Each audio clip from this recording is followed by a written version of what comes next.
now we are on to week 126 of World War II, January 23rd, 1942. The formalization of extermination, the Wannsee Conference. Well, this is not going to be a pleasant episode, is it? Let's just get into it. Let's just dive into probably depression.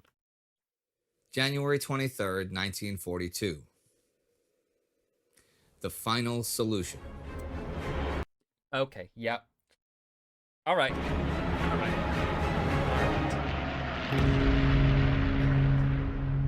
I'm Indy Nidell. This is World War II. Last week, the Japanese offensives in Southeast Asia and the Pacific continued and grew even larger as they invaded the Dutch East Indies. The Soviet offensives also continued and grew larger on the Eastern Front, and at sea, German U-boats began major operations just off the east coast of the United States. Something that's finishing this week happens in North Africa. On the 17th, the British finally take Halfaya Pass and 5,500 Axis prisoners. It has held out isolated for 2 months under Major the Reverend Wilhelm Bach. This is the Major the Reverend? What? Repeat that title? Has held out isolated for 2 months under Major the Reverend Wilhelm Bach. Major the Reverend? Huh? This is the end of the frontier battles, but they were important. The Italians at Halfaya and Bardia tied down a whole British division, blocked the coastal road, and prevented the railway from being built out to Fort Capuzzo. This is also really the end of Operation Crusader, though it actively ended in December. Just comparing casualty figures, between November and now, the Allies took 17,700 casualties, 15% of the total they used, and the Axis 38,300, 32% of theirs. So this is, on paper, a decisive Allied victory.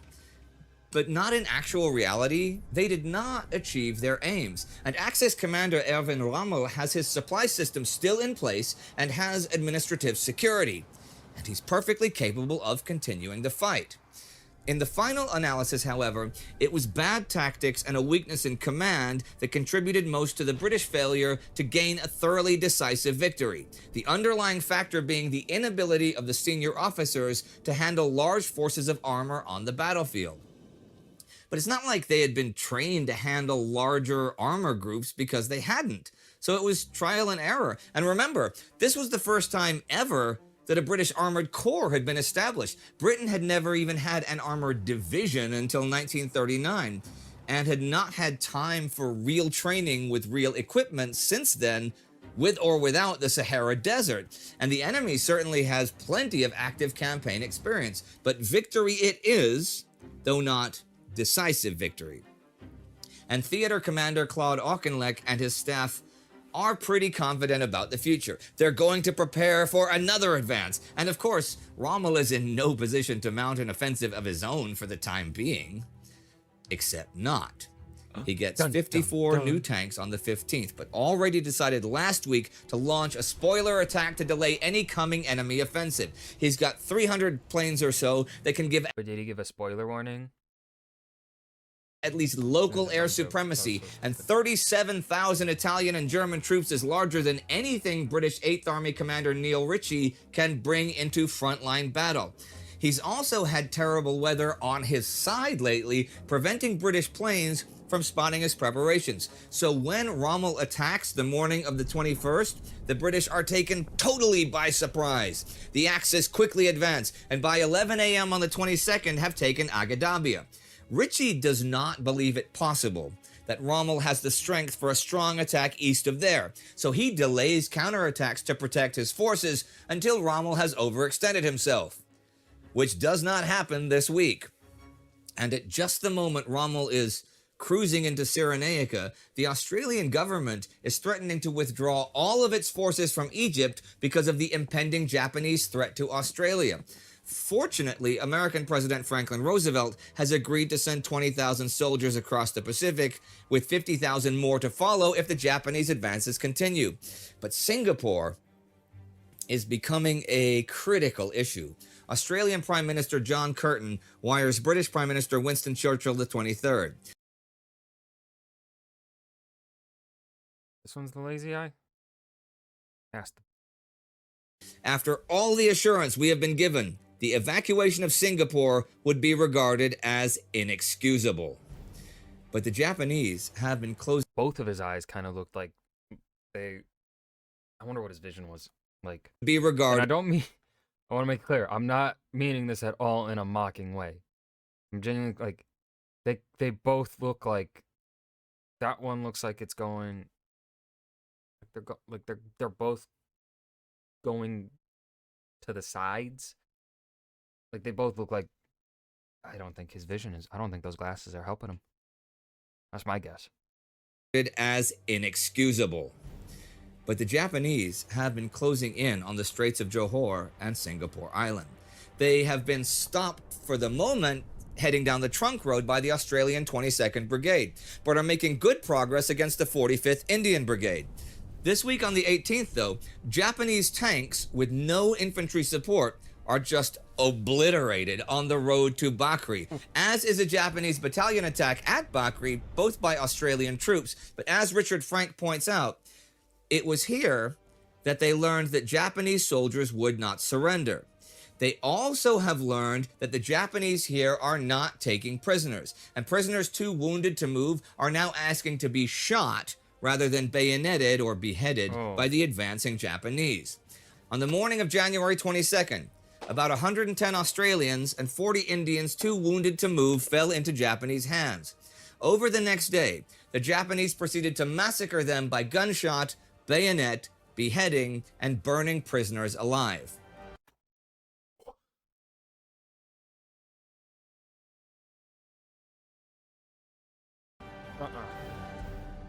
For more on that and other such events, please watch Spartacus's subseries War Against Humanity. It covers all sorts of things like that in more depth than I am able to here. By the 21st, the Allied forces in Malaya are retreating south of the Muar River. The Japanese are also advancing on Bataan in the Philippines. On the 20th, the Abu Kai line begins to cave in. The next day, 5,000 fresh Japanese troop arrivals break through the right flank on Mount Natib's slopes. The 22nd, the left flank begins to collapse under heavy air attacks. That day, American Commander Douglas MacArthur sends his Chief of Staff Richard Sutherland to get a first-hand look at the front, and Sutherland advises retreating to a new defensive line. There is a Japanese attempt the final night of the week to outflank the defenders on Bataan's west coast and cut the west coast road, but this ends in disaster for the Japanese. A patrol boat splits up the convoy, sinks 2 ships, and captures the plans, and although it takes a week and in some places 2 weeks, the 2 groups of Japanese who land are overwhelmed and virtually all of them are killed. Damn. They both failed to land where they were supposed to anyhow. This first landing is the beginning of what will be known as the Battle of the Points. On the That's a good name. Battle of the Points. Ooh, like it. 20th, the port of Rabaul on New Britain is attacked by over 100 planes from 2 Japanese carriers. These destroy the coastal artillery. On the 23rd, the Japanese land, and heavy fighting breaks out between them and the defending Australians. The invaders take the Lakunai airfield and scatter the defenders into the island's interior. The Germans and Japanese are not the only ones advancing this week, though. The Soviets are as well. On the 20th, Andrei Yeremenko begins the storming of Toropets and its supply center with the 4th Shock Army. The Red Army will take 6 tanks, 723 trucks, 450,000 shells, millions of rounds of ammunition, 1,000 drums of fuel, and a full 40 food dumps. Dang. Vasily Morozov's 11th Army, now beefed up by the 1st and 2nd Guards Rifle Corps, is by Staraya Russa, and Maxim Perkayev's 3rd Shock Army by Kholm. And there might be an opportunity. See, between them is the 2nd Corps of the German 16th Army at Demyansk in the forests and the marshes. Heading south from Staraya Russa and north from Kholm could encircle those 100,000 German troops, which would be a major feat. On the 17th, I mean, it looks wide fucking open. Pavel Kurochkin, commander of the Northwestern Front, writes to Joseph Stalin that the 11th Army should be sent to Kholm to complete the encirclement. Stavka likes the plan in general, but Kurochkin already has a defined basic plan, heading the 11th Army to Soltsi and then into the rear of the German forces at Novgorod, and sending the Guards Corps to Pskov to cut enemy communications. Kuroshkin says, yeah, sure. Let's do these two objectives in successive stages. But Stavka says, no, do them both at once. That sounds stupid. You're right. And that's despite the fact that the Germans are grimly hanging on to both Staraya Russa and Kholm. But Stalin makes a bunch of decisions this week backing up his intention of destroying. Stalin makes a POV. Kurt Cobain. bunch of decisions this week backing up his intention of destroying both Army Groups Center and North. On the 19th, Kuroshkin gets word that both the 3rd and 4th Shock Armies, most of his left wing, are supposedly going to be transferring command to Ivan Konyev's Kalinin front. The 1st Shock Army is to be shifted from Georgy Zhukov's Western Front all the way up to Staraya Russa and be ready for action by February 6th. So Kuroshkin gets that, and 2 rifle divisions and 2 rifle brigades will be deployed east of Staraya Russa, but not be subordinated to him, but to the 3rd Shock Army. Then, the plan is for the divisions to attack south from Staraya Russa to Kholm, cutting off the Germans in Demyansk. Then, elements of the 34th Army would destroy them. Then, this is stupid. in Kholm, everybody would link up and destroy the pocket of Germans forming there. You're right. It is both optimistic and confusing. Yes. That's putting it lightly. Kuroshkin is really angry about losing the 3rd Shock, and he tells Stalin so. Stalin also refuses his request for a unified command over the Demyansk operation. The forces for the operation seem seriously inadequate, but there is a real spirit of optimism here. The Stavka Directive, the 19th, which hands over the Shock armies to Konyev and deals with all that I just said, also says that Rzhev and Zubtsov must be taken no later than the 21st by Konyev's front. That other units of his front must attack to Semlovo, west of Vyazma, no later than the 21st, and the 3rd Shock Army should attack from Kholm towards Veliki Luki, then Vitebsk, then all the way down to west of Smolensk. Why? Taking it in the process. So the Kalinin front now has objectives from Rzhev to Vyazma to Smolensk. John Erickson has this to say about that. This was pumping diminishing manpower out in expanding circles, at a point when men and machines were in desperately short supply. Yeremenko's divisions, which had been 8,000 strong 3 weeks ago, were now down to less than 2,000. The time was not far away when Colonel General Konyev had only 35 tanks to his whole front, and divisional strengths were falling to 3,000 men, artillery regiments being left with only a dozen guns. All this to consummate the mammoth strategic assignment doled out by Stalin. But Konyev was hammering last week at Rzhev and Sishovka to try and take the railway. So what happens now? Well, as the Red Army is repositioning and reassigning, the German 9th Army, defending at Rzhev, goes on the offensive. At 10 a.m. the 22nd, General Model's forces attack, supported by tanks and dive bombers west of Rzhev, and within 3 hours... Oh, that doesn't look good for the Soviets. Think of the fucking name.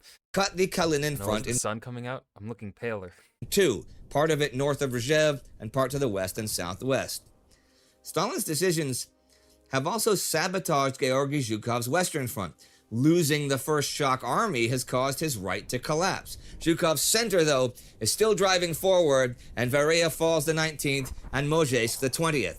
In the south, Semyon Timoshenko is on the move for a few days, but at Balakleya and Slavyansk, German infantry stops a breakthrough at the end of the week.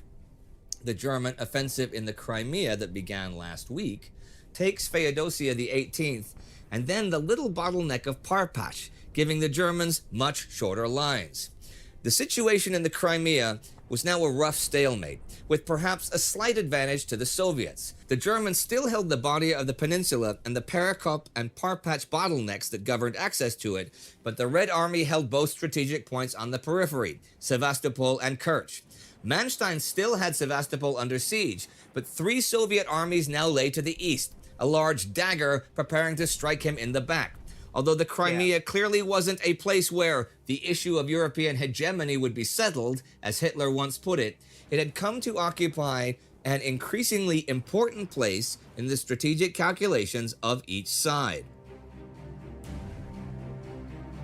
There are things involving the high commands of each side that happened this week. On the 17th, Winston Churchill is returning from the US to Britain by flying boat. It deviates a bit from its course and even comes within a few minutes flying time of being in range of the German coastal AA guns at Brest. The pilot corrects course though and turns sharply to the north, but British radar watchers then identify the plane as a hostile bomber. 6 planes are sent up to Imagine if the British shot down their prime minister. Oh my god. shoot it down. Churchill will later sum up the results. They failed in their mission. That same day, en route to Leipzig from the Eastern Front, Walter von Reichenau dies. He has been commander of Army Group South since November.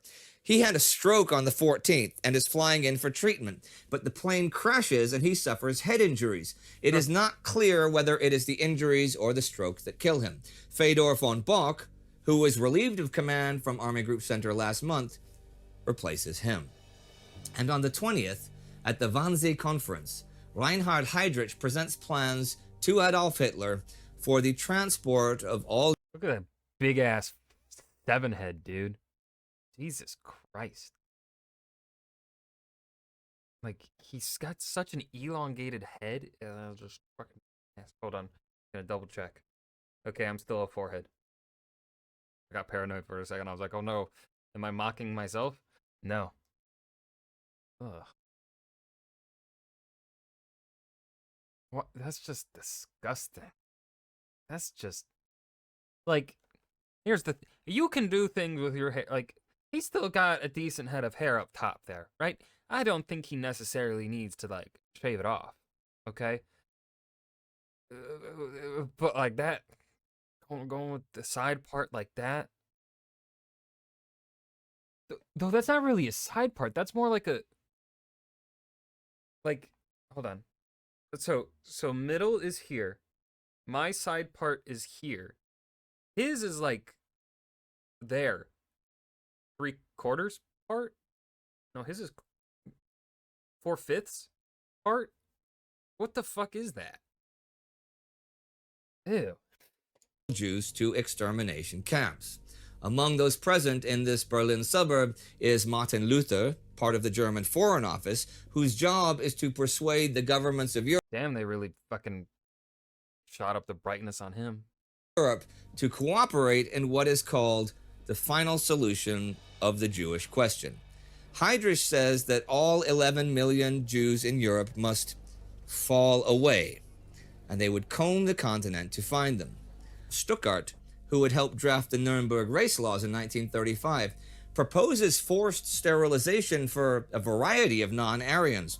What is going to be the model for basic technique is the gas van system at Chelmno.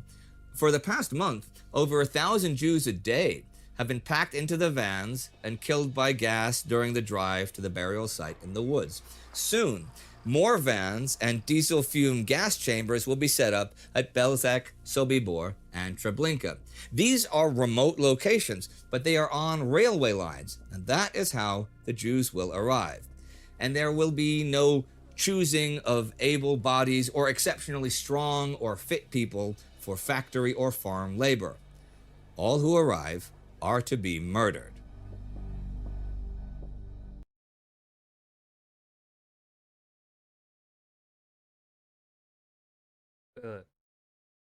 Adolf Eichmann is to be in charge of seeing that the deportations and the murders are systematic and well organized.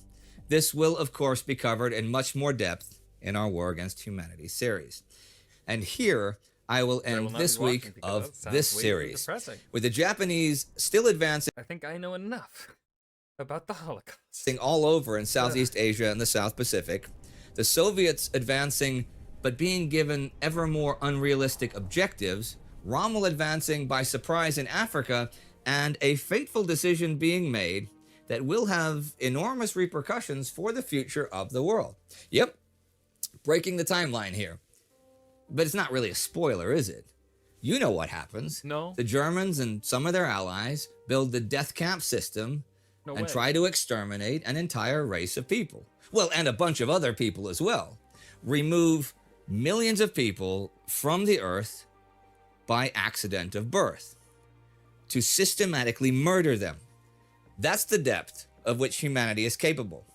So that day, January 20th, 1942, is one of the darkest days in our history. Our War Against Humanity series, as I said, hosted by Spartacus. That was week 126 of World War II, January 23rd, 1942. The Formalization of Extermination, Wannsee Conference. I think I've said, / also not said, all that needs to be said and unsaid.